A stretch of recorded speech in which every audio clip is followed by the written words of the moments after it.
Então o treinador, não sei se está querendo atacar mais ou então está querendo defender, porque sai um ponto de lança e entra um médio ofensivo.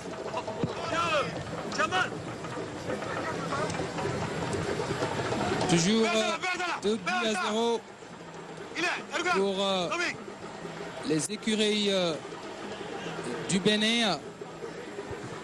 Les écuries du Bénin qui n'ont pas encore gagné ce tournoi de l'UEMOA Hugues Zonon. Ils ont joué une finale. Les deux premières éditions en 2007 et en 2008 ont été remportées par les éléphants de la Côte d'Ivoire. En 2009, c'était le Sénégal à Cotonou. En 2010, à Niamey, c'était le MENA national. Notre confrère de la télévision béninoise qui réclamait des changements, il y a un énième changement. C'est le numéro 14 qui venait pourtant d'entrer, qui va céder sa place face à Si Djamala. Ah bon? Il va céder sa place à Fayemi Sejuro. C'est un remplaçant remplacé. Voilà, bien évidemment. Ce qui témoigne peut-être de l'insatisfaction de l'entraîneur. Absolument. Les Béninois qui monopolisent la balle. Le jeu a une touche. C'est parti, bien joué. La frappe au-dessus des buts de Vital Suarez Mendoza. C'est une frappe de Fassassi Djamal. Hein. C'est une frappe osée. Mais il manquait la précision, la justesse du geste. Ibrahima, eu tanto queria fazer uma correção aqui. De facto, vendo o sistema tático que está usando agora o treinador, está jogando com 3-3, tanto 4-3-3.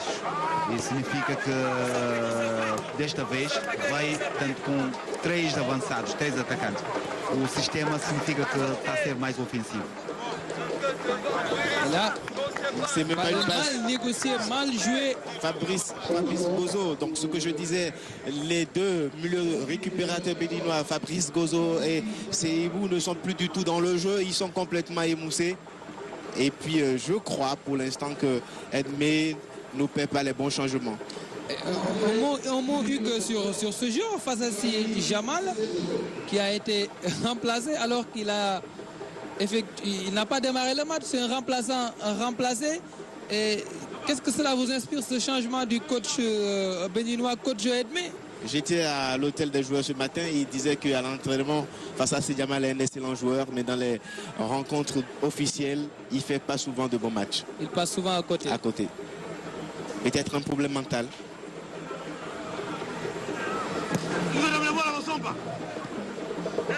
Isaac Louté, le contrôle. La belle ouverture pour le nouvel entrant. Centre en retrait, dégagement de la défense bissau-guinéenne. Et là, c'est une faute sur le joueur béninois. Il s'agit de Mama Seibou. C'est un gosse. Il joue au CIFAS, un centre de formation. Véritable essuie-glace au niveau de l'entrejeu. Il a fait une excellente première mi-temps. Ah oui. Mais là, il est un peu moussé, mais il multiplie toujours les efforts. Surtout dans la récupération du ballon, il est toujours présent.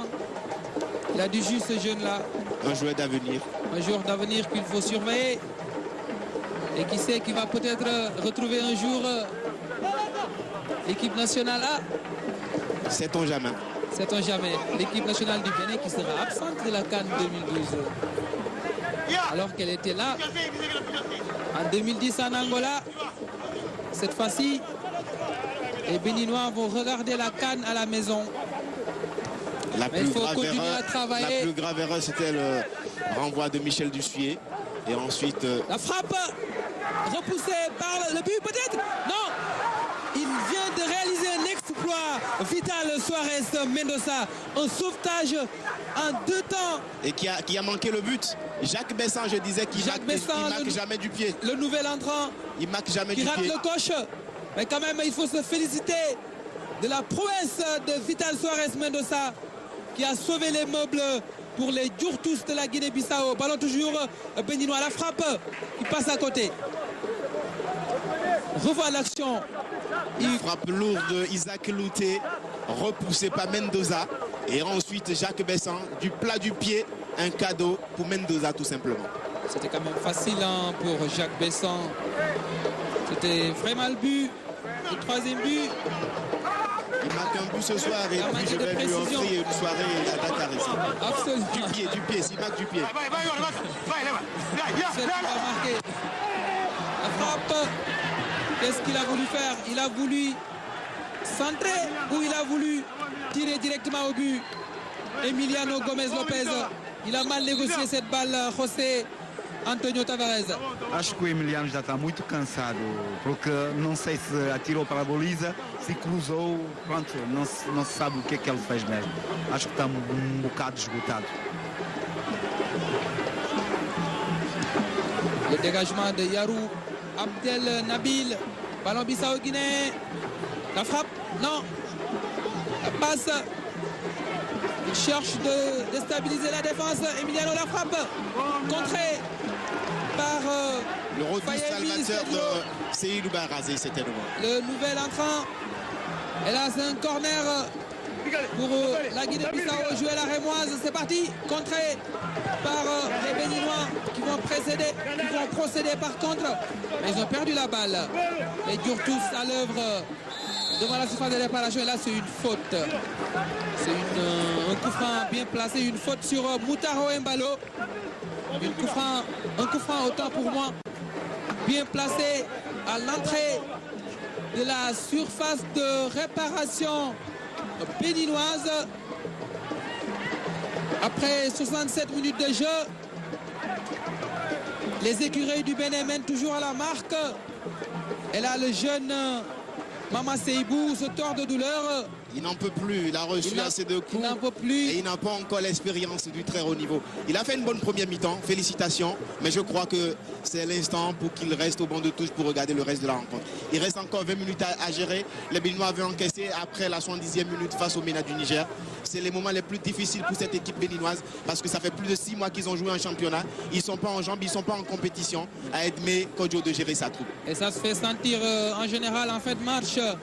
Quand on n'est pas très prêt physiquement, quand on n'a pas beaucoup joué en match officiel, ça se sent naturellement en fin de partie.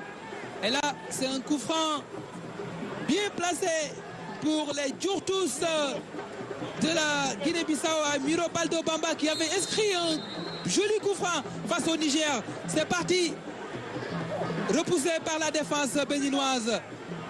Ballon capté par Amoussou Valère qui temporise pour faire baisser la pression. Amoussou Valère, impérial dans la zone de vérité. 19 fautes côté Bissau-Guinéen, 17 côté béninois. C'est tout simplement dire, c'est un match où il y a beaucoup d'engagement, beaucoup de duels, beaucoup de rigueur également. Les deux équipes en veulent. Elles veulent décrocher les 3 points. Et les statistiques l'ont montré. 19 fautes côté Bissau-Guinée, 17 côté béninois. Là, encore une fois, une faute au niveau de l'entrejeu. Et c'est apparemment David Alves qui vient d'être séché. Non, c'est plutôt Moutaro Mbalo qui a été séché au niveau de l'entrejeu. Les Bissau-Guinéens à l'œuvre, ils perdent la balle. Les Bissau-Guinéens. Et là, c'est une faute sur Mama Seibou qui est toujours au sol. Apparemment, il a des pépins physiques en cette fête. Il n'en peut plus, donc à Edmé de le sortir pour le ménager pour la prochaine rencontre. Là, il ne fait pas son job, le coach. Je pense que Mama Seydou, c'est plus jeune de votre équipe, du Bénin. C'est un enfant, c'est un le gosse. plus jeune de l'équipe béninoise. Il y a Djibril Naïm aussi qui est très jeune. Oui. Donc c'est les deux plus jeunes de cette formation béninoise. Djibril Naïm qui joue aussi du côté du CIFAS, capable d'amener la folie au niveau de l'attaque béninoise. Très rapide, très technique aussi. En tout cas, ce sont des jeunes qui ont du talent. C'est de vrais jeunes, de vrais jeunes. En tout cas, ils sont en train de le prouver. Parce que souvent en Afrique, on connaît. Ouais. En tout cas, ils sont en train de prouver sur la pelouse de Léopold Senghor qu'ils ont du talent, qu'ils ont de l'énergie à revendre. Ils ont aussi du talent, de l'énergie, et c'est important pour un joueur de football. Ils sont en train de montrer que dans les centres de formation au Bénin, on travaille, que ce soit à Taneka, à Dimension Foot, à Bénin Foot Academy, à Massy Foot, un jeune Camerounais, Jules Ntamak, qui fait aussi un boulot énorme. Quand on travaille dans ces centres de formation, et ce soir, on a ces produits. Maintenant, pour le haut niveau, il faut encore du temps, il faut de l'expérience pour intégrer une équipe. Et là, oh là là là là, il a joué avec le feu. Vital Suarez Mendoza. Dans ces situations-là, il faut dégager un catastrophe pour parer à toute éventualité. Il a failli se faire chipper la balle par Louté Isaac, le virevoltant attaquant de l'équipe béninoise. 71 minutes de jeu dans cette partie entre les écureuils du Bénin et les Djourtous de la Guinée-Bissau. C'est la toute dernière ligne droite de cette partie. Toujours 2 buts à 0 pour les Béninois. Et là, c'est une faute de Emiliano Gomez Lopez. On revoit le risque de Suarez. Il a pris des risques. Hein. Ça rappelle un certain Roger Mila lors de la Coupe du Monde 90, même si ce n'est pas la même nation, mais c'est un peu similaire. Je rappelle de cette bourde monumentale de Higuita qui avait permis à Roger Mila, l'attaquant camerounais, de scorer face à la Colombie. C'était lors de la Coupe du Monde 90 en Italie. Coupe du Monde remportée, on le rappelle, par l'Allemagne en finale. 1 but à 0. C'était face à l'Argentine. El Pibe de Oro, Diego Armando Maradona. Diego Armando Maradona. Qui nous a tous fait rêver, ce joueur de talent. C'est reparti avec le Bissau-Guinéen. David Alves, le nouvel entrant, qui essaie de trouver Emiliano Lopez. La passe était trop forte. Capté sans problème par Amoussou Valère. Les Béninois. Il y avait une faute. L'arbitre a laissé la règle de l'avantage.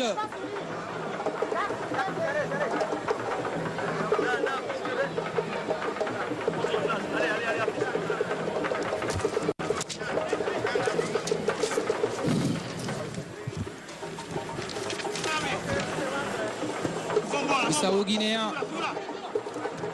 La faute de Barazé Guerrero Seydou sur Moutaro Mbelo. Charge irrégulière dans la moitié de terrain béninoise. Emiliano Lopez pour le coup franc, non. Il faut faire laisser le coup franc à notre partenaire.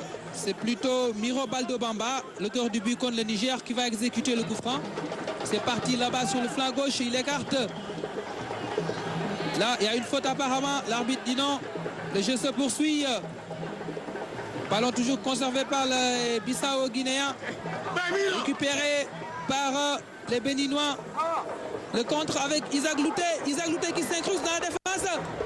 Bon retour du défenseur Bissau-Guinéen. Miro Baldo Bamba. Il y a but, hein, il y a but, je pense. Ah, la balle est entrée au fond des filets. Il y a but, Ibrahima. C'était un corner. Personne mais la balle est entrée au fond des filets. Il y a un but, je suis à quelques mètres du... C'est une illusion d'optique. C'est le 3e but de l'équipe béninoise. On croyait que c'était un corner, mais c'était tout simplement une illusion d'optique. On voit l'enchaînement, la rapidité de Isaac Louté qui a pris de vitesse la défense bissau-guinéenne contre son camp. Un but contre son camp. Incroyable. Par Joao Bikel Junior qui marque contre son camp. Il est désemparé, abattu après avoir marqué contre son camp. 3 buts à 0. On a tout vu dans ce match. Pour les écureuils du Bénin, on a tout vu. Les ratés de Isaac Louté. Isaac Louté qui a manqué son pénalty. Personnellement, et puis je croyais que c'était un corner. Hein, de Joao Bikel Junior. Joao Bikel Junior qui marque contre son camp. Vous allez revoir les images tout à l'heure au ralenti. Et en fait, il a été surpris. Hein, il a été surpris et involontairement, il marque contre son camp. Ça, c'est sûr. On marque souvent contre son camp involontairement. É inacreditável. O João Bikel Junior é capitão da equipa. É o capitão da equipa. Recuou, estava no meio campo, agora está a jogar tanto central no lugar do Albino, que foi substituído. Ele neste momento joga central.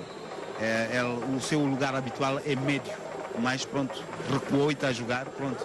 Com toda a precipitação, marcou na própria baliza. Après 75 minutes de jeu, les écureuils du Bénin mènent par 3 buts à 0. Score assez sévère.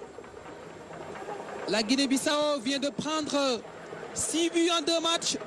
la coupe est pleine, Hugues. Comme d'habitude. C'est apparemment l'équipe, comme on dit, la plus faible de ce groupe. Hein. On l'avait dit avant le début de ce tournoi, c'est l'équipe la plus faible. Les Bissau-Guinéens ont progressé un tout petit peu, mais il reste encore beaucoup à faire dans ce pays. Il faut continuer à travailler, il n'y a pas de secret. Comme on dit, le ballon est rond partout. Il suffit de travailler et les résultats vont suivre. Les Béninois qui vont essayer de corser encore l'addition. Il a encore ces deux poumons qui sont en forme, il court toujours. Oui. Alors que moi je disais qu'il était complètement émoussé, c'est un guerrier ce jeune. Il a retrouvé son second souffle. En tout cas, il reste 14 minutes dans cette partie. Les Béninois ont encore l'opportunité de corser l'addition. Il faut marquer le maximum de buts possible. Ça va compter lors de la dernière journée face à l'équipe malienne, ça c'est sûr. C'était le final. En tout cas, tout dépendra du résultat tout à l'heure entre le MENA et les Aigles du Mali. La frappe, non, le décalage sur le flanc, le centre. Il essaie de s'incruster, c'est bien parti. Le centre, le quatrième but, non. Dossou a fait le plus difficile, mais il a manqué quelque chose. À mon avis, à un moment donné, il aurait dû frapper directement dans les buts. Il a été trop altruiste sur cette action. Il va y avoir le 4e et dernier changement pour l'équipe béninoise. C'est donc Godzo Brice Kofi, le numéro 4, qui va céder sa place au numéro 19, Correa Cédric. Merci Bokoko. Se trouve sur la mécrointe, on revoit l'action de Jordel Dossou. Il a mis un peu de folie dans cette surface de réparation, Jordel Dossou, qui varie énormément son jeu. Là, il aurait dû frapper. Il aurait dû frapper. Il a été trop altruiste et puis il y avait la jambe du Bissau-Guinée Et qui Albino, a retardé l'échéance. Jean Bikel, c'est lui qui a fait le but là. Et là, il y a un joueur béninois au sol. C'est la fin de partie. On commence à accuser le coup physiquement. Ils ont dépensé beaucoup d'énergie. Et ça se ressent naturellement en fin de partie. Quand on sait que cela fait pratiquement 6 mois. C'est Seydou Barazé. Seydou Barazé, cela fait 6 mois que les Béninois n'avaient pas. Ça se ressent sur le terrain, les pépins physiques.